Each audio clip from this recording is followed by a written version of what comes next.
আওয়ামী লীগকে সুযোগ দিয়েছিল শহীদ প্রেসিডেন্ট জিয়াউর রহমানকে কবরে পাঠিয়েছে। জামাত সুযোগ দিয়েছিল এদের সামনের সারির নেতা কর্মীদের ফাঁসির দড়িতে ঝুলিয়েছে। যদি কোনো ফ্যাসিবাদী শক্তি বাংলাদেশে ২৬ তারিখ আসার চেষ্টা করে, তাহলে বাঁশের লাঠি তৈরি করে তাদের বিরুদ্ধে প্রতিরোধ করে তোলা হবে। আপনাদেরকে সতর্ক করছি, মাঠে আসবেন না। যদি আসেন, পালানোর জায়গা কিন্তু পাবেন না। যে আওয়ামী লীগ তারেক রহমানকে ডাকাত বলেছে, যে আওয়ামী লীগ তারেক রহমানের চরিত্র হনন করেছে, তারেক রহমানের বিরুদ্ধে মিথ্যা মামলা দিয়েছে, সেই আওয়ামী লীগ মাঠে আসবে আর আমরা বসে বসে আঙ্গুল চুষবো, সেই দিন শেষ। ফ্যাসিস্ট এলিমেন্ট আওয়ামী লীগ, যারা বাংলাদেশের কার্যক্রম নিষিদ্ধ সংগঠন, তো কার্যক্রম নিষিদ্ধ সংগঠন তো কোনোভাবেই রাজনীতি করার সুযোগ পাবে না। তো ২৬ তারিখ একটা ঐতিহাসিক দিন, বাংলাদেশের জনগণের মুক্তিকামী আন্দোলন ৭১-এর সাথে সম্পৃক্ত। সুতরাং যেটা আমাদের জনগণের সাথে সম্পৃক্ত, সেই জনগণের অনুষ্ঠান বাংলাদেশের জনগণ উদযাপন করবে। সেখানে ফ্যাসিস্ট আওয়ামী লীগকে কোনোভাবে আমরা দেখতে চাই না এবং বলেছি বাঁশের লাঠি তৈরি করা শেষ।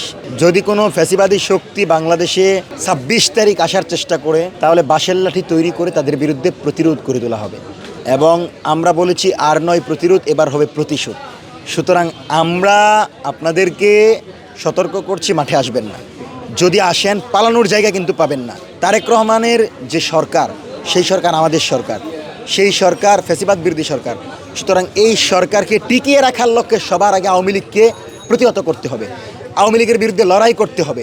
যে আওয়ামী লীগ তারেক রহমানকে ডাকাত বলেছে, যে আওয়ামী লীগ তারেক রহমানের চরিত্র হনন করেছে, তারেক রহমানের বিরুদ্ধে মিথ্যা মামলা দিয়েছে, সেই আওয়ামী লীগ মাঠে আসবে আর আমরা বসে বসে আঙ্গুল চুষবো, সেই দিন শেষ।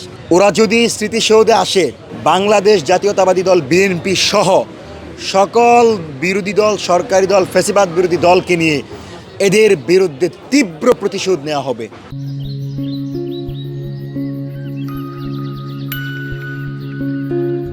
এবং আমরা কোনোভাবেই বাংলাদেশের মাটিতে মুক্তভাবে আওয়ামী লীগের নেতা কর্মীদেরকে দেখতে চাই না।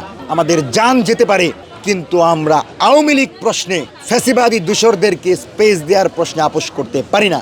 বাংলাদেশের জনগণ রায় দিয়েছে, হাসিনা সেই ব্যক্তি যে জুলাইয়ে আমাদের উপর হত্যাকাণ্ড পরিচালনা করেছে, হাসিনা সেই ব্যক্তি যে মানবতা বিরোধী অপরাধ করে নির্বিচারে শাপলায় আমাদের আলেমদেরকে হত্যা করেছে, পিলখানায় আমার অফিসারদের হত্যা করেছে।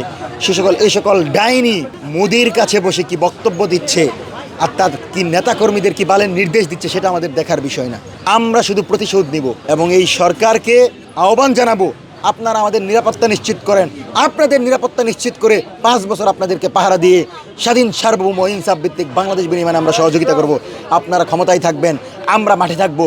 আওয়ামী লীগ আসবে না, ফ্যাসিস্টরা আসবে না, বাংলাদেশ চলবে সুন্দরভাবে গণতান্ত্রিক চর্চার মধ্য দিয়ে। আমরা দেখতে পাই যে জামাত একটা ইফতার মাহফিলে আওয়ামী লীগ দূষরদেরকে নারায়ণগঞ্জে দাওয়াত দেয় আর বিএনপি বিভিন্ন জায়গায় আওয়ামী লীগের অফিস খুলে দেয়। মানে কেন জানি তারা আওয়ামী লীগের প্রতি একটা প্রেম, প্রো ইন্ডিয়ান।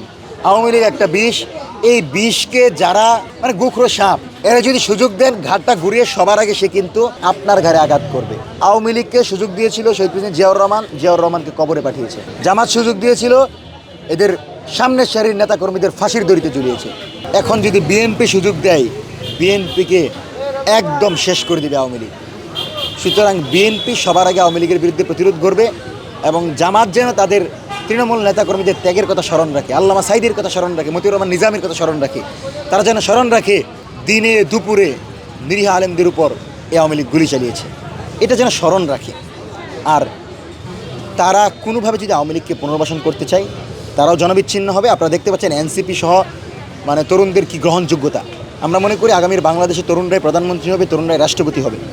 সুতরাং তরুণদের যে চেতনা, তরুণদের যে দেশ গঠনের অঙ্গীকার, এটাকে বাস্তবায়ন করতে হবে। বিরোধী দল, সরকারি দলে যারা মুরব্বী আছেন, ফালতু বলেন, এদেরকে সরিয়ে তরুণদেরকে সামনে নিয়ে আসেন।